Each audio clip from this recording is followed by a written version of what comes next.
On Christmas Eve, 1945, a fire destroyed the Sodder family home in Fayetteville, West Virginia. 5 of the 10 Sodder children were believed to have died in the blaze. Except, there were no remains. The official story didn't add up, and disturbing clues suggested something far more sinister. Did the Sodder children perish in the fire? Or were they taken that night? This is the haunting mystery of the Sodder children disappearance. George and Jenny Sodder were Italian immigrants who settled in West Virginia, where they raised their 10 children. By all accounts, they were a close-knit family, with George managing a successful trucking business. However, life wasn't without its challenges, especially with George's outspoken views against Italian dictator Benito Mussolini, which didn't sit well with some of the local Italian community. They faced threats and strange encounters leading up to that fateful night in December 1945. On the night of December 24th, the Sodder family had gone to bed when a fire suddenly broke out. George, Jenny, and 4 of the children managed to escape. However, 5 of the children, Maurice, Martha, Louis, Jenny, and Betty, were believed to be trapped inside. George tried to rescue them, but his ladder was missing, his trucks wouldn't start, and attempts to get help from neighbors failed. As the house burned, the family was left in horror, watching helplessly. Once the fire died down, investigators looked through the rubble but could not find any remains of the missing children. The official explanation was that the fire was so intense it cremated all 5 children completely.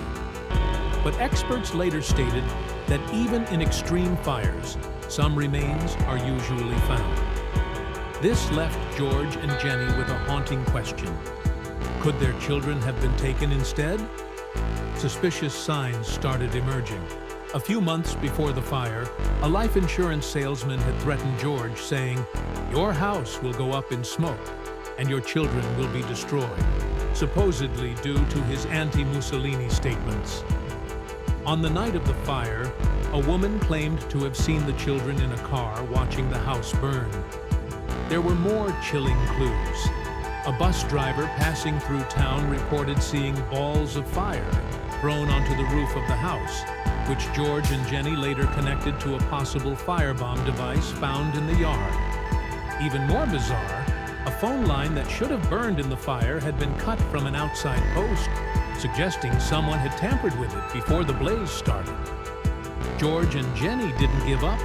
They put up a billboard with the children's photos and offered a reward, which brought in strange sightings. One woman in a Charleston hotel claimed she'd seen the children with 2 men and 2 women, all with Italian features. Another report came from a woman in Texas who said she saw 4 of the children in a motel. But the most disturbing piece of evidence came in 1967. Jenny received an envelope containing a photo of a young man who bore a striking resemblance to their son, Louis, now grown. On the back, the cryptic message read, "Louis Sodder, I love brother Frankie. Ilil boys, a 90132 or 35 prime." Despite hiring a private investigator, they were unable to trace the sender or the person in the photograph.